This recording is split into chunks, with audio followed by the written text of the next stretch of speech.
I want to tell you guys a story. Last week, I was in Beijing waiting for a taxi. So I look up from my phone and there's like 3 people across the road looking at me. In the past, I probably would have ignored them. I would have patiently waited for my cab to arrive and left none the wiser. But recently, I've been trying to live in the moment and open myself up to new interactions, new people, and new experiences. So instead of ignoring them, I smiled and I waved back. What followed was one of the most poignant and amazing China experiences I've ever had. Across the street, they waved, smiled, and we started having this conversation from across the street.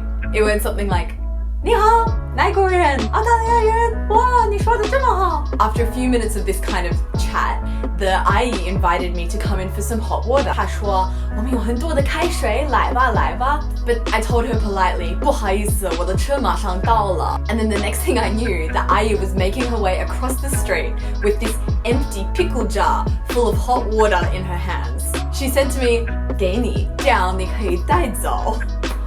Needless to say, I was incredibly touched by this gesture, a first-hand display of the Chinese 热情 we all know and love. It's that kind and welcoming nature that's really characterized my dealings with Chinese people in the last 3 years of me living in China. The fact that this ayi, working long hard hours in 40-degree heat in a Chinese kitchen, took time out of her day to worry and care about me, some random foreigner on the street, really touched me. But that isn't the end of the story. My taxi driver then arrived and the shufu gave me the weirdest look as I struggled to get into the taxi with this jar of like hot water in my hands. Like, 这个干嘛? So I told him what had just happened and then he asked me, what are you going to do with it? And I answered his question with another question. 有没有茶叶呢? And he stopped the car, got out, went to his boot and brought out some of his Longjing tea leaves. 西湖龙井，这是我最喜欢的茶。